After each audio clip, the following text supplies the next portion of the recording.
واضح إذن يورجن كلوب مرة أخرى يتغلب على بيب غوارديولا في هذا اللقاء. يبدو بأن يورجن كلوب حضر لهذا اللقاء بشكل كبير على عكس بيب غوارديولا، هذا ما بدأ واضحا، وأيضا بناء على نتيجة المباراة. هو زي بقول لك الجاهزية البدنية كان لها دور كبير ان الفريق يبقى متفاهم ويبقى له السيطرة وله الغلبة بالنسبة لكلوب، وده وضع طبيعي. خلي بالك الفريق عنده مباراة ودية بكرة، ليفربول كلوب، وعنده مباراة فولهام في الدوري، وعنده تاني يوم مباراة فولهام، وعنده مباراة ودية. بالنسبة له الفريق ماشي بخطى كويسة من الناحية الجاهزية البدنية. الأهداف البريمير ليج برأيك فقط؟ لا أو البريمير ليج مع الشامبيونز ليج؟ لا، كل البطولات. هو زي ما الموسم الماضي نافس على كل البطولات لاخر نفس، المره دي هو طبعا هينافس على كل البطولات واولها بطوله الدوري. يريد يتفادى اخطاء الموسم الماضي. والله لو مشي زي الموسم الماضي برضه هيبقى كويس. سوء الحظ خسر الدوري فرق نقطه بالمستوى الكبير. الفرقتين دول علوا مستوى المنافسه في الدوري الانجليزي، فما بالك بقى بالصفقات الجديده والشكل النيو لوك الجديد بالنسبه لهم هيبقوا عاملين ازاي. فاعتقد ان هي بدايه قويه لكلوب، بدايه قويه نتيجه العوامل اللي انا قلتها، البري سيزون القوي، الصفقات ومدى انسجامها بالنسبه للفريق، التفاهم والتجانس الكبير بالنسبه للفريق. فاعتقد دي بدايه قويه وانطباع قوي واسبقيه فنيه ومعنويه. خلي بالك هو كسب مين؟ كسب السيتي، كسب جوارديولا، اول خمس مباريات بالنسبه له في الدوري هتساعده انه يبقى الفريق ينسجم اكتر ويقدم رتم اكبر بالنسبه ليه، والبدايه تبقى قويه بالنسبه له. فاعتقد ان الامور مميزه بالنسبه ليه. ورغم كده زي ما بقول لك يا عبد العزيز، لسه ما نحكمش على المنافسه وما نحكمش على شكل الفريق النهائي بالنسبه له، انما كبدايه مميزه بالنسبه للفريق. الفار النهارده كان مميز على فكره. اي نعم هو اتاخر في عمليه احتساب الهدف بتاع السيتي، انما تعامل الفار مع ضربه الجزاء والهدف بتاع السيتي اعتقد تعامل مميز بالنسبه للفار. فكل الامور جاهزه ان احنا هنشوف زي الموسم الماضي ممكن احسن.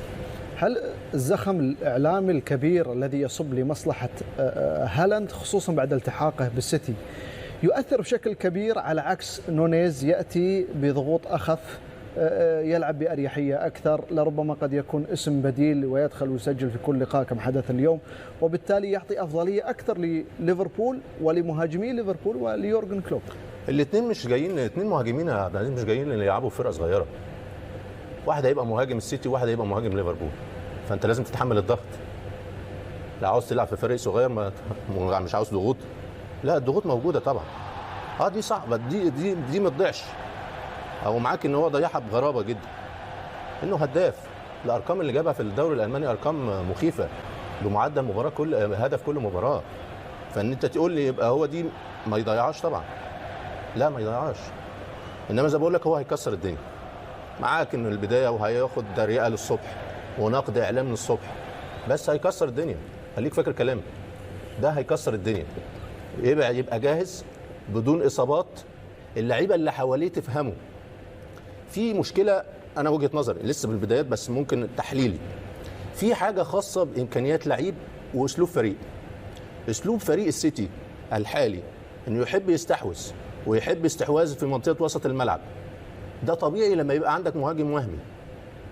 انما لما يبقى مع هاجم رقم 9 صريح وبياخد وبيقطع كويس وبيتحرك كويس، لازم الاستحواذ بتاعك نص الملعب استحواذ قليل وسريع وعينك للامام. يعني كانك تقول بان لو كان مثلا كين في مكان هالاند لكان اندمج بشكل اسرع مع الفريق.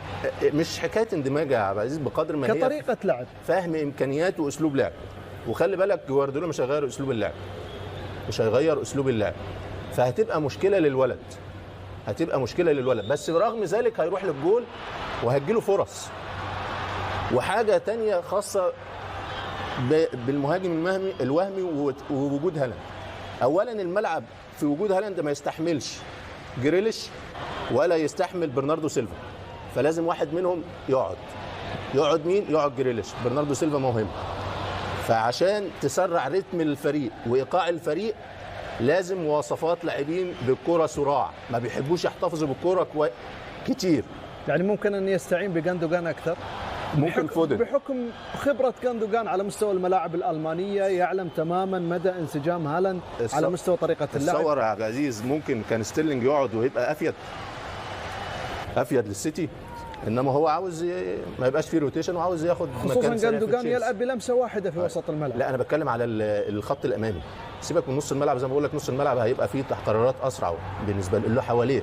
اللي حواليه الجناحين اللي حواليه لازم يوسعوا له الملعب كويس ويلعبوا الكره بسرعه، ما بيحبوش يحتفظوا بيها ويبقوا صراع.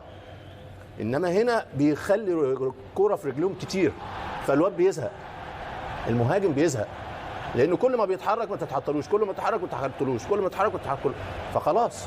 فدي حاجه هتواجهه مشكله، مش هتبقى مشكله في عمليه التسجيل لانه هيسجل.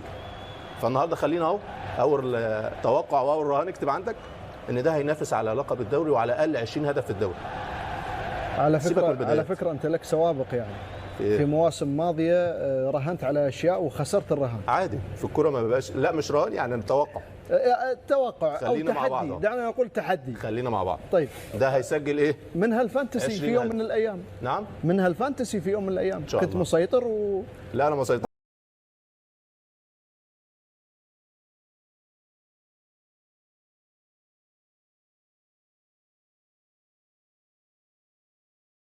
His moment.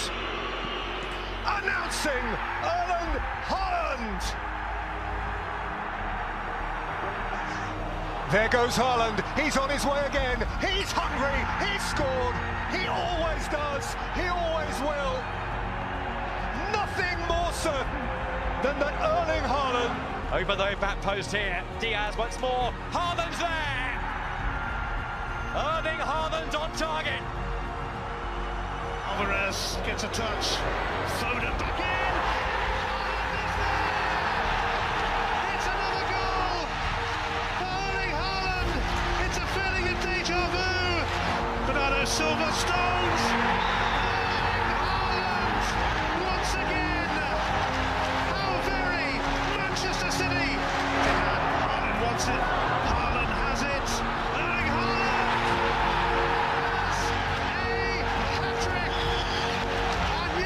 Sure, that is a sign of things to come. First touch, he scores again. Haaland, now Foden, now Haaland. 2 goals in 22 minutes. Foden, Stones,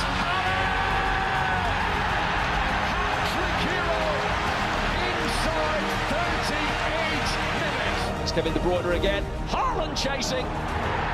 That's what he does. You cannot keep him quiet. There is no stopping him. Foden. Now on to De Bruyne. De Bruyne. And there is Erling Haaland.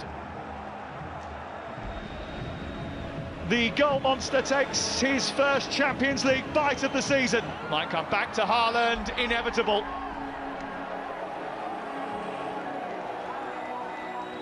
A second goal for Erling Haaland. Cancelo in towards Haaland! It had to be. It just had to be. Friend or foe, they all come the same to Erling Haaland. He is just an obsessive goal scorer. Bearing down on goal. Haaland. He is a one-man wrecking ball through Premier League defences. Haaland. De Bruyne's corner. Haaland! Goal! Unstoppable. City are on a different plane. De Bruyne. Haaland! Again and again and again. De Bruyne. Gomez. Haaland!